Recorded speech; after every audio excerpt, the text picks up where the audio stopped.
Okay, just doing another little video on the engine. I have took the heads to the machine guy. Got the new valve guides from VW Heritage. They're really good. I mean, we have got a trade account, but they come next. They come 7 o'clock this morning. And I only ordered them yesterday afternoon, which is pretty good. I mean, that's trade, but even not trade, they're pretty good. Weren't a bad price either. Just over 50 quid for 8.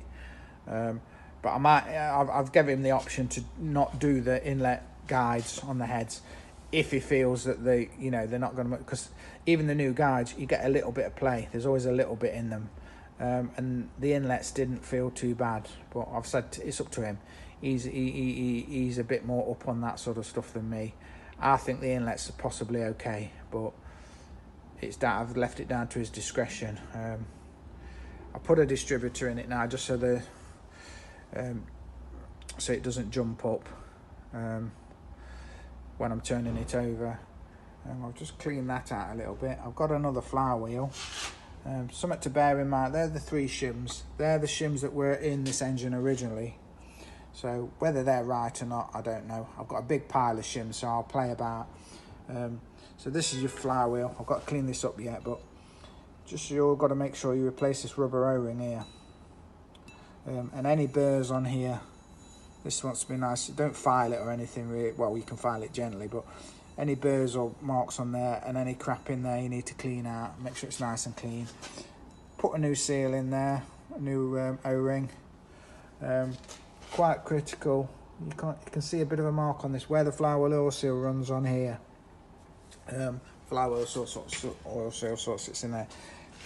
If there's any kind of step or anything in there, unless you've absolutely got to, you really should use another one. Sometimes you're lucky and they've ran it with the seal level with the case, which it shouldn't be. Lots of people do it shouldn't be. That's why there's a step there. It goes in as far as that step. If they've ran it level with the case, sometimes the mark is further out, and if you knock the seal all the way in, it's not going to be in the same place. You're okay.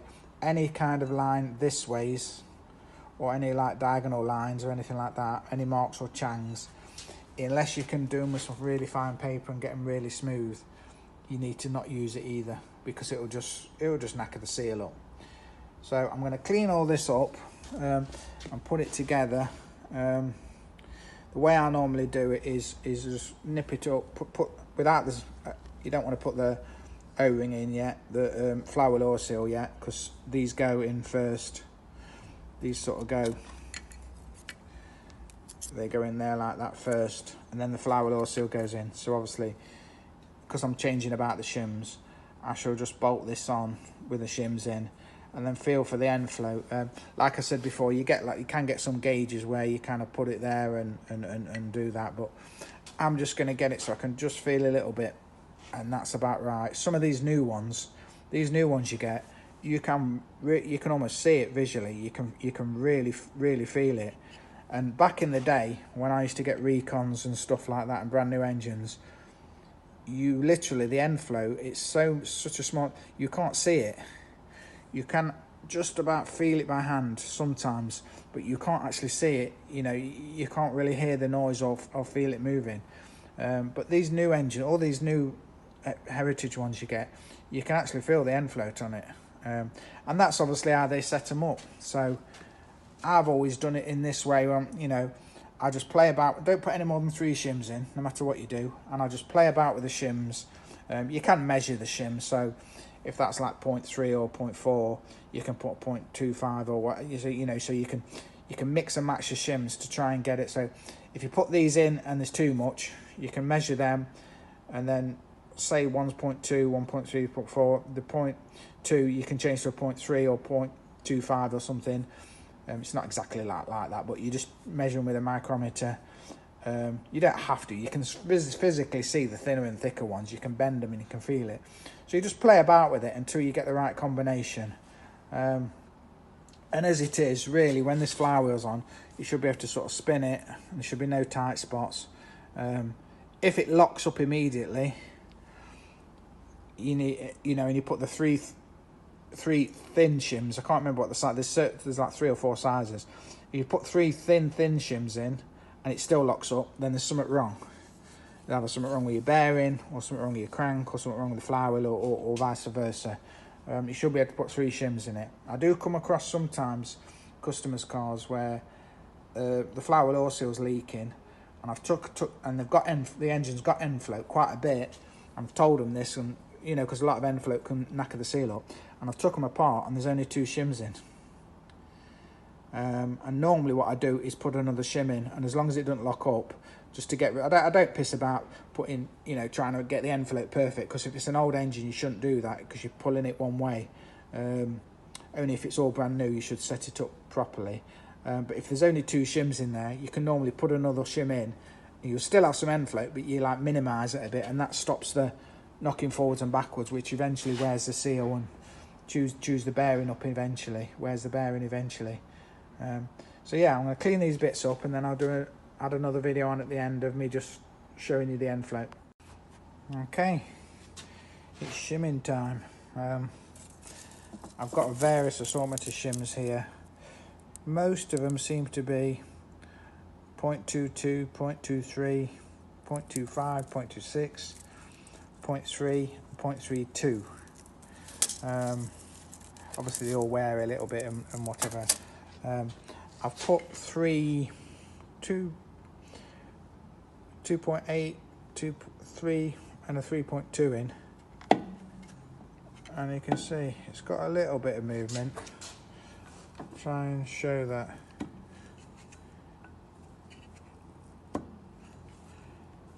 You can just about see it. It's not much. I'll try.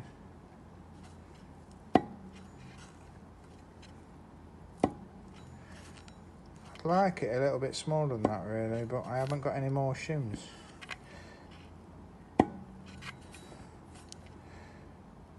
The thing is, when it's all together, it's hard to feel it sometimes. You can't feel any end float. But there's definitely a bit of movement there. I'll try it. Not a lot though. Just a midging. I'm happy with that. That's about what the new Recons seem to have. I don't know why, but that's what they seem to have. So I'm not overly worried about that.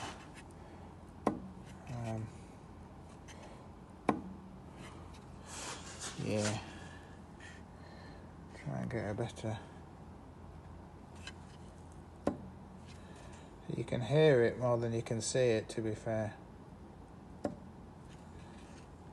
If you just look at the teeth in relation to the flower locking tool.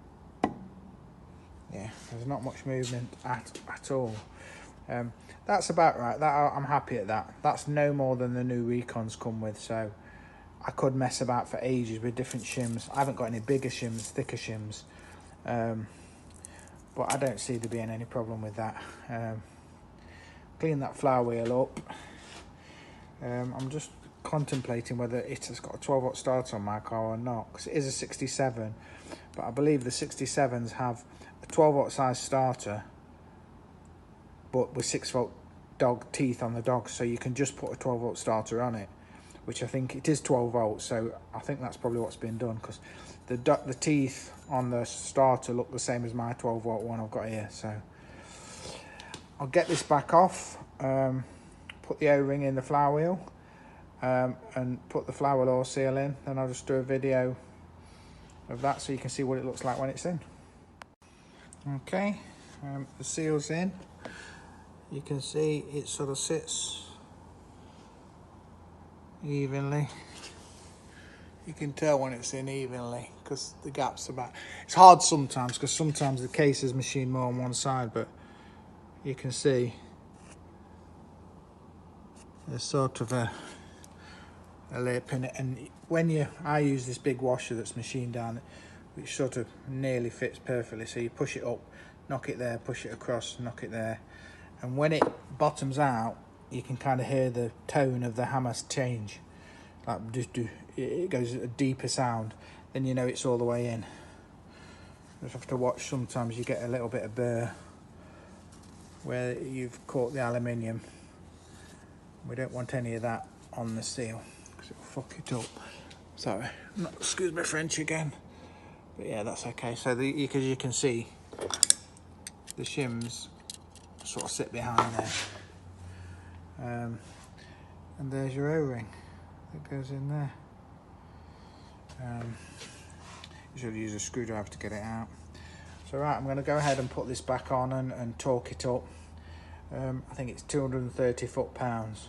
So what I tend to do, what I shall do is do it up as tight as I can, and then when the engine's built up on the floor, I'll use my big torque wrench and do it. I think it's 200. I think the manual says 210, but I normally do it to 230 foot-pounds.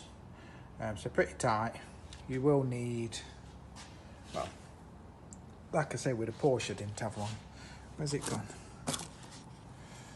Where's my locking tool gone? I don't know why I've put that away. Yeah. So you get a locking tool that sort of bolts on there, which sits in the flower. Not that way around. Sits in the flower like that. You don't have to have that. If you're a bit risky, you can have a screwdriver. Someone pushing a screwdriver in one of them against a stud, big thick screwdriver. You can sometimes lock it like that, or you can put the clutch bolts, some longer M8 bolts, and put a bar across and do it like that. But the tool ain't a lot. If you're going to be messing, if you've got one of these and you're going to be doing stuff yourself, you may as well just buy the tool, because you'll be doing clutch or whatever. You know, it's worth having the tool. So yeah, I'm just going to put that on and torque that up, and then that will do for tonight. I think next thing, oil pump, pedestal, fuel pedestal, sump plate. I'll probably put the sump plate on after I've done the big ends, just in case I drop a big end bearing inside, which I've done plenty of times. Most of the time you get them out. I'm pretty good at it now, but you can drop them, and sometimes you have to tip the engine upside down and whatever, and have a look with the light and stuff. But very rarely do I do that now. I'm pretty good at it, even though I do say so myself.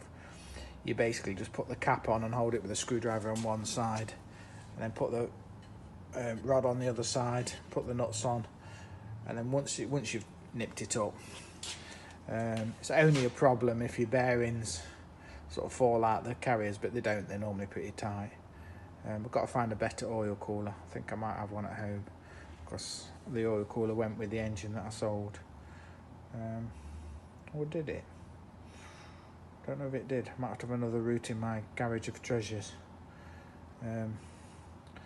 But yeah, so quite often when you get a leak in between the gearbox and engine, it runs down here. Quite often it's this seal leaking. You can normally tell, because it's normally wet where the joint is from the outside against the gearbox. If you take the starter off, you can see it as well. The starter sort of sits here. So generally speaking, if there's like a drip there, sometimes what it generally does is every time you stop, there's always a drip on the bottom here. Every time you stop, it'll run down and leave a puddle, and then it might not leak for a bit then. Because what it does, it flings it out, it goes into the bell housing, and then it runs out there when you stop. Sort of, it runs down when you sort of stop.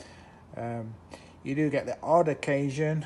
I'm looking at one next week, this week, where you can get cracks in here. Quite often though, they're not obvious. So you normally end up doing the flywheel oil seal, unless you can see anything obvious. You always have a good check. Unless you can see like a line with oil, you know, a dark line with like oil out of it, and the rest of it's dry, you just put the oil seal in, and that normally sorts it. You do sometimes get cracks. Sometimes those factory bungs can sort of leak. Sometimes these leak. Nothing you can do about that except take the engine apart again. Hopefully mine won't, because I've got plenty of seal around it and stuff. Plenty of the Loctite around it. Hopefully it won't. It did all ooze out of there, so I'm pretty sure that I got a good seal on that. Sometimes they leak here. The one I'm looking at this week, it's got I've had it before. I don't know what it is. I think there's something in there.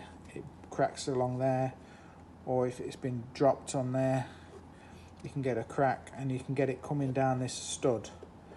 I've had that before where I've took them out and had them running, cleaned everything off, and the oil sort of comes down that thread. So I don't quite know whether there's an oil way in there. I suppose it's this oil way. It must be a fracture between there. It must crack across. Not that common, but it does happen. I always have to tell people when I'm doing the oil seal, you know, if I take it apart, the things that you normally check, if you take the seal out, take the shims out, if the bearing moves in the case, forwards and back or side to side, then you can still do the seal and put it back together, but you won't want to spend loads of money on the engine, because it's only a matter of time before that bearing spins, or the oil starts getting around it more, or the end float gets bigger. Not great if that happens, but that's one thing you check generally when you do the flywheel oil seal. So yeah, I'm going to put this back on and nip this up, and then it's time to go home. But yeah, so not a bad job. You'd struggle. You need a pretty big bar to undo them, or a really strong zip gun, but don't zip gun them on, because these when they're abused, those bolts, they do break. I've had them break before. So the odd occasion you've got an engine like this with a flywheel on and you can't undo it, you've either got to lock the crank up with a bar or something and get someone to hold it if you can, or you do have to unzip it undone.